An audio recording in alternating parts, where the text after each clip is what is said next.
and sit down. アンソニーとしても知られているザ・スーパービッダン。マイケルとしても知られているザ・ミラクル。Hey, welcome to a brand new episode of Rushdown Radio. I'm Michael. And I'm Anthony. Today's episode, we're going to be talking about the FGC and if Japanese players are more respected than anyone else in the FGC. Anthony, what is your initial answer to this? Yes. And why is that? Just recently was a good example where Daigo was finally having fun with the game and feeling confident. The Beast. You know, Daigo. We all know Daigo. He doesn't need introduction here. Mm-hmm. And so all of a sudden, there's a good crowd of people who are like, oh man, maybe Street Fighter V isn't so bad. Because when Daigo didn't feel confident and he was saying all this stuff about how, you know, it feels so much different, people are like, you know what, it does feel different, Daigo. Like, couldn't you play it for yourself to feel that it's different? That's like, no shit. But now that Daigo's okay with the game, it's like, oh, well, maybe this game ain't so bad. So you think that he's like a main influencer on the Street Fighter community? Oh yeah, because he is a icon of the Street Fighter community. I mean, he has his own manga about him playing Street Fighter. That's pretty iconic. That is. So you think just overall, when it comes to like any type of competitive game, do you think that the Japanese players are always more, I guess, respected and they influence the community more so than any other like community as far as that particular community? Now, this isn't to say that, the Western players don't have any influence. Let's get that out there. Okay. But I think that the top players who happen to be Japanese do have more influence because they're seen as more knowledgeable. I mean, who am I going to listen to? A player in the West who doesn't place top 8 or something like that? Or am I going to listen to Tokido, who has placed either second or first in all the tournaments he's been in? Okay. So is it just because he's a top player or because he's a top Japanese player? In my opinion, I think it's a top player thing. It just so happens that he's Japanese. Okay. Now, of course, there will be people who don't make that distinction. Like, and that's fine. But then, it just, I don't know. It kind of muddies the issue because then you have top players who aren't Japanese who just happen to be Asian. True. I mean, do you listen to them too?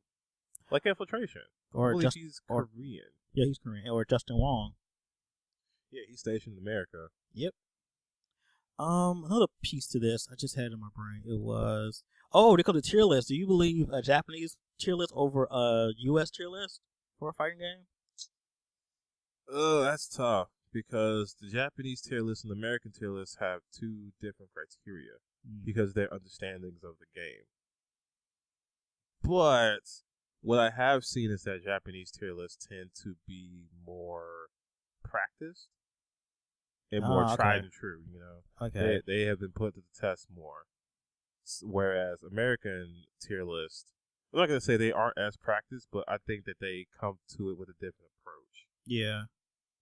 I think theirs is more philosophy, whereas I think Japanese are more practical.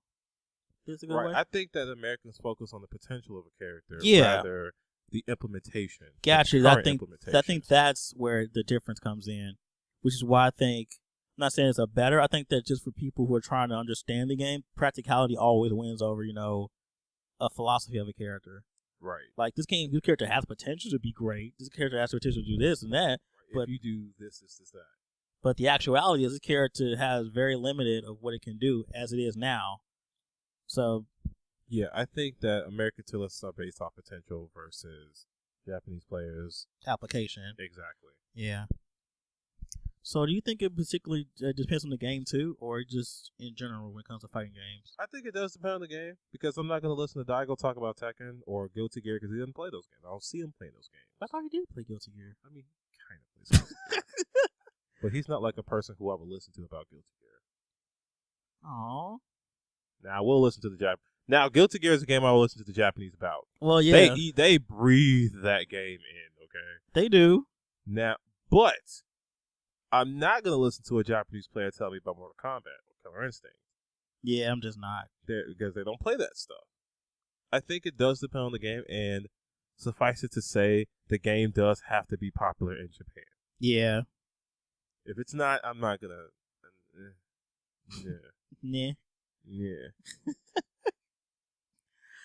All right. You have any final thoughts on this particular subject or on more respected players? The game has always been fun. Daigo didn't make the game fun.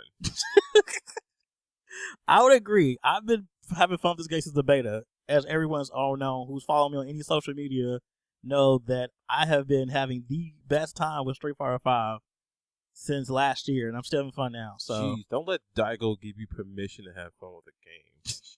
Don't let anybody have to give you permission to have fun with the game. But he's the beast. Yeah. From the East. That's cool. Where's trophies at? Ooh, okay, we're stopping it right there. All right, game set up a Capcom Cup yet. Anywho, we're gonna take this. We're gonna sign off here. Let us know what you think about competitive scene. Do you think Japanese players affect how we view the game? Do you think that they're like the tastemakers? Do you think they're influencers mainly? Let us know in the comments below. Like, subscribe for this video. Go to our Facebook page. Go to our website. I'm sorry. All the links are there. We'll let you tell us what you think, and we will see you next time. Don't kill us.